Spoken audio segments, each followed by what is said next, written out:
ಈಗ ನಿಮ್ದು ಗೋಲ್ಡ್ ಬಗ್ಗೆ ಬಹಳ ಸುದ್ದಿ ಆಗ್ತಾ ಇದೆ. ನಾನು ಬರ್ತಾನೆ ನೋಡ್ತಾ ಇದ್ದೆ 100 ಗ್ರಾಮ್ ಚಿನ್ನ ಮಾಡಿದ್ದಾರೆ ಯಾವ್ದೋ ಶೋ ಗೆದ್ದಿದ್ರಲ್ಲಿ. ಅಂಡ್ ಇನ್ನೊಂದ್ ಕಡೆ ಇವರು ಶರಣ ಅವರು ತುಂಬಾ ಗೋಲ್ಡ್ ಕೊಟ್ಬಿಟ್ಟಿದ್ದಾರೆ, ಅದೆಲ್ಲ ಹಾಕಿದ್ದೆಲ್ಲ ಅವ್ರಿಗೆ ಏನೋ ತರ ಈಗಲೂ ಹೋಗ್ತಿದೆ. ಒಂದು ಕರೆಕ್ಟ್ ಕ್ಲಾರಿಫಿಕೇಶನ್ ಕೊಡ್ತಾರೆ. ಗೋಲ್ಡ್ ಹಾಕಿದ್ ನಿಜ, ಯಾಕಂದ್ರೆ ಚಿನ್ನದಂಗಡಿ ಓಪನಿಂಗ್ ಎಲ್ಲ ಮೇಡಮ್ ಹಾಕಿದ್ರು. ಆಮೇಲೆ ನಾನೇ ಕೊಟ್ಬಿಟ್ಟು ಬಂದೆ ಬರ್ಬೇಕಾದ್ರೆ, ಅದೇ ನಾನೇನು ತಗೊಬಂದಿಲ್ಲ. ಅಂದರೆ ಅದು ಚಿನ್ನದಂಗಡಿ ಅಲ್ವಾ, ಬರ್ಬೇಕಾದ್ರೆ ವೆಲ್ಕಮ್ ಮಾಡೋಕೆ ಹಾಕ್ತಾರೆ. ರಘುವಣ್ಣನಿಗೂ ಹಾಕಿದ್ರು, ನೀವು ನೋಡಿರ್ತೀರ ಅನ್ಕೊತೀನಿ. ರಘುವಣ್ಣನಿಗೂ ಹಾಕಿದ್ರು, ನನಗೂ ಹಾಕಿದ್ರು. ಬರ್ಬೇಕಾದ್ರೆ ಕೊಟ್ಬಿಟ್ಟು ಬಂದೆ. ಹೋಗಿ ದುಡ್ಡು ಕೊಟ್ಟರು, ಅಷ್ಟೇ ದುಡ್ಡು ಕೊಟ್ಟರು. ಪಾಪ ಏನು ಅವರೇನು ನಾನು ಏನು ಫ್ರೀಯಾಗಿ ಹೋಗಿರ್ಲಿಲ್ಲ.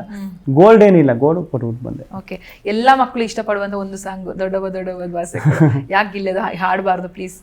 ಅಯ್ಯೋ, ಆಡಿ ಆಡಿ ಸಾಕಾಗ್ತೈತೆ. ಇನ್ನೊಂದ್ಸತಿ ಹಾಡಿ. ದೊಡ್ಡವದು ನೀವು ದೊಡ್ಡವ ಅನ್ಕೊಬಿಡ್ತೀರಿ, ಅದನ್ನು ಏನಾರು ಹಾಕ್ಬಿಟ್ರೆ ತೊಂದ್ರೆ ಇಲ್ಲ. ನಾನು ದೊಡ್ಡವದು ಆಸೆ ಕೊಡು, ಚಿಕ್ಕವ ಚಕ್ಲಿ ಕೊಡು, ನಮ್ಮಪ್ಪ ರಾಜ ಕೊತ್ಮುರಿ ಬೀಜ ಸಾರ್ಗಾಕೋ ಸೊಪ್ಪು, ನೀವಿಬ್ರು ಮಾಡಿ ತಪ್ಪು. ಅದ್ ಹೆಂಗ್ ನಿಮ್ಗೆ ಗೊತ್ತಿತ್ತು ಹಿಂಗ ಹೆಂಗ್ ಬರುತ್ತೆ ಅದೆಲ್ಲ ನಿಮ್ಗೆ? ಈ ಇವ್ರಿಗೆ ಪ್ರಿನ್ಸಿಪಾಲ್ಗೆ ಅದೆಲ್ಲ ತಲೆಯಲ್ಲಿ ಹೆಂಗ್ ಬರುತ್ತೆ ಗಿಲಿ ಟಕ್ ಟಕ್ ಟಕ್ ಅಂತ ನಿಮ್ಗೆ? ಅದೇ ಮೇಡಮ್, ಅಲ್ಲಿ ಅದೇ ಸುದೀಪಣ್ಣ ವಾರ ಬಂದಾಗೆಲ್ಲ ಹೇಳ್ತಿದ್ರು, ಇಲ್ಲಿ ಜೀವಿಸ್ಬೇಕು, ಬದುಕ್ಬೇಕು. ಇದನ್ನ ಒಂದು ಶೋ ತರನೋ ಇಲ್ಲ ಒಬ್ಬ ಕಂಟೆಂಟ್ ತರ ನೋಡಿದ್ರೆ ಅದಾಗಲ್ಲ.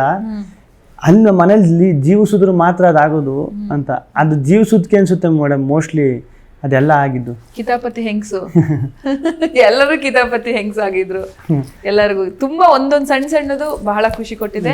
What next? ಎಕ್ಸಾಕ್ಟ್ ಆಗಿ ಒಂದ್ ತಲೆಯಲ್ಲಿ ಏನ್ ಓಡಿಸ್ತಾ ಇದ್ದೀರಾ? ಏನಿಲ್ಲ ಮೇಡಮ್, ಅದೇ ಹೆಂಗ್ ಓಡಾಡೋದು ಹೊರಗಡೆ?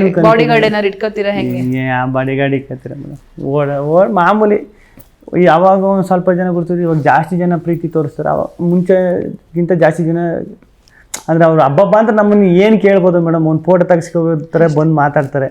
ಇನ್ನೇನು ದುಡ್ಡು ಕೇಳ್ತಾರ ಇಲ್ಲ ಇನ್ನೇನು ಕೇಳಲ್ಲ ಅಲ್ವಾ? ಸಂಭ್ರಮಿಸ್ಬಿಡಿ ಅಷ್ಟೇ. ಅದನ್ನು ಖುಷಿ ಪಡ್ಬೇಕಷ್ಟೇ, ಅದನ್ನ ನೋಡ್ಕೊಂಡು ಖುಷಿಯಾಗಿರ್ಬೇಕಷ್ಟೇ. ಅದೇ ಈಗ ನಾನು ಹೊರಗಡೆ ಬಂದ್ಮೇಲೆ ನಾನು ಯಾಕೆ ಮಾತು, ಈಗ ಸುಮಾರು ಜನ ಕೇಳ್ತಾರೆ, ಯಾಕೆ ಟಯರ್ಡ್ ಆಗ್ಬಿಟ್ಟಿದ್ದೀರಿ, ಸಪ್ಕಾಗ್ಬಿಟ್ಟಿದ್ದೀರಿ, ಹಿಂಗಾಗ್ಬಿಟ್ಟಿದ್ದೀರಿ ಅಂತ. ನನ್ನ ಮಾತು ಬತ್ತೇ ಇಲ್ಲ ಆಡೋಕ್ಕೆ. ಅದು ಇದೆಲ್ಲ ನಿಜನಾ ಕಾಣಿಸ ಹೆಂಗವರೇ ಇರೋದ್ರಿಂದ ಅದು ಮಾತೇ ಬತ್ತೇ ಇಲ್ಲ. ಅದೇ ನಾನು ಒಂದ್ಸಲ ಕನ್ನಡದಲ್ಲಿ ನನ್ನ ಮುಂದೆ ನಿಂತ್ಕೊಂಡು ನೋಡ್ಕೊಂಡ್ರೆ ಇದು ನಿಜನಾ ಸುಳ್ಳ, ನಾನು ಯಾಕೆ ಹಿಂಗಿದ್ದೀನಿ, ಸೈಲೆಂಟ್ ಆಗ್ಬಿಟ್ಟಿದ್ದೀನಲ್ಲ. ಆ ಪ್ರೀತಿ ನೋಡಿ ಅದೆಲ್ಲ ನೋಡ್ಬಿಟ್ಟು ಹಂಗೆ ಸೈಲೆಂಟ್ ಆಗ್ಬಿಟ್ಟೈತೆ. ಓಕೆ, ನಿಮ್ಮ ಡೈರೆಕ್ಟರ್ ಕನಸು ಬಗ್ಗೆ ಏನಾದ್ರು? ಮಾಡ್ತೀನಿ ಮೇಡಮ್, ಅದೇ ಅಲ್ಟಿಮೇಟ್ ಗೋಲ್ ಅದಲ್ವಾ.